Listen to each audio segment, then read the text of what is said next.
Sungai Musmus dikategorikan sedang. Pencemaran ini disebabkan oleh kegiatan masyarakat yang tinggal di bantaran, mungkin berupa mandi, mencuci, kakus.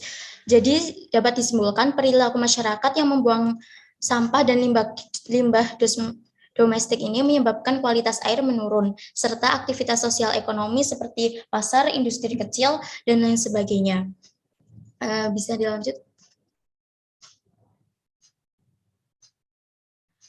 Nah, dampak pencemaran dari pada Sungai Musi ini sendiri yaitu ikan-ikan di sungai pada mabuk, penurunan kualitas air, kepunahan, dan permasalahan kesehatan. Bisa dilanjut. Solusi yang ditawarkan yaitu berdasarkan Peraturan Daerah Provinsi Kalimantan Timur Nomor 2 Tahun 2011 tentang pengelolaan kualitas air dan pengendalian pencemaran air, bahwa untuk melestarikan fungsi air pada sumber air dilaksanakan pengendalian pencemaran air.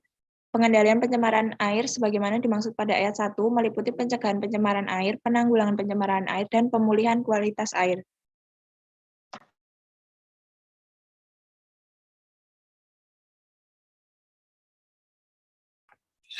Ya, selanjutnya yaitu kerusakan akibat kegiatan tambang.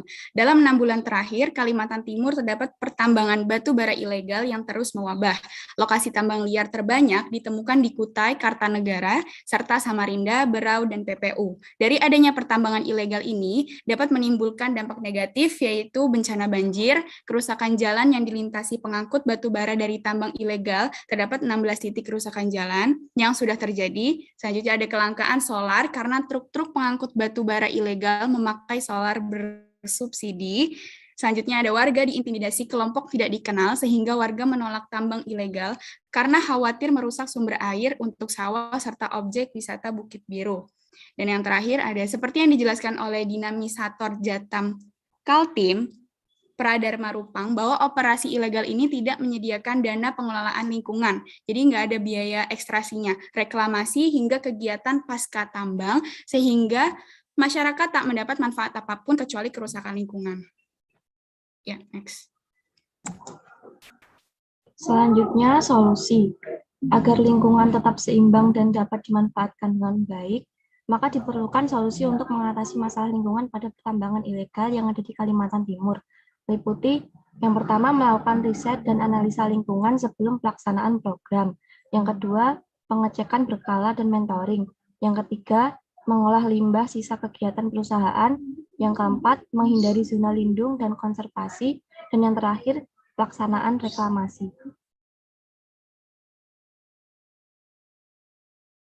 Baik, yang selanjutnya adalah kebocoran pipa minyak di Teluk Balikpapan. Tumpahan minyak disebabkan oleh pipa di bawah laut yang terputus akibat tersangkutnya jangkar kapal. Jangkar kapal membuat pipa patah dan minyak yang mengalir di pipa keluar bercampur dengan air laut dan menimbulkan kebakaran yang hebat. Kapal tersebut mengangkut batu bara dari Panama ke Cina. Lanjut. Dampak kebocoran minyak yaitu sekitar 34 hektar mangrove di Kelurahan Kayangan rusak, 6.000 mangrove di Kampung Atas Air Margasari rusak, 2.000 bibit mangrove warga Kampung Antasari Margasari rusak, matinya 1 ekor pesut, kegagalan panen budidaya kepiting, rusaknya budidaya rumput laut, rusaknya 4 kawasan terumbu karang, dan terancam matinya 5 kawasan padang lamun.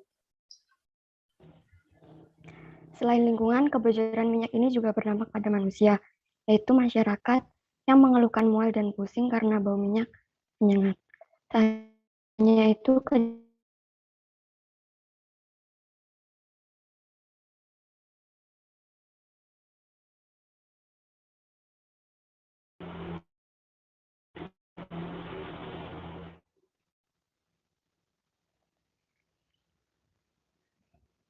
untuk solusinya, yang pertama ada penghematan dengan menggunakan bahan ramah lingkungan, yang kedua menghemat energi semaksimal mungkin, yang ketiga memproduksi bensin bebas timbal, memproduksi bahan pengganti minyak bumi seperti bioetanol dan biodiesel dan lain-lain.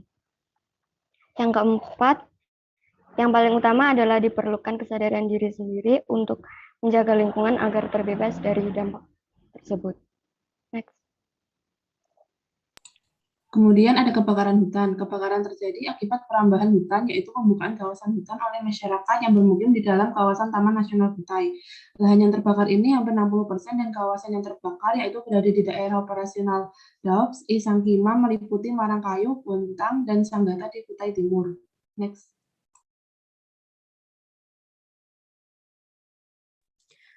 Dampak kebakaran hutan antara lain dapat membuat struktur tanah memburuk dan akhirnya rentan terhadap erosi.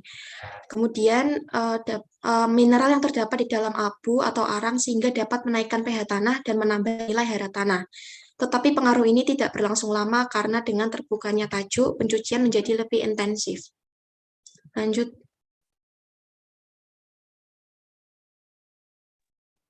Solusinya yang pertama ada melebarkan jarak tanam agar laju kebakaran hutan dan lahan bisa dikurangi.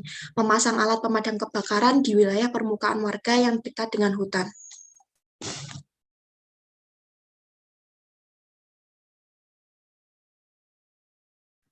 Ya, berikut daftar pustaka dari presentasi kami. Next. Ya, terima kasih. Mungkin cukup sekian presentasi yang dapat kelompok kami sampaikan. Untuk kurang dan lebihnya kami mohon maaf. Terima kasih. Wassalamualaikum warahmatullahi wabarakatuh. Waalaikumsalam.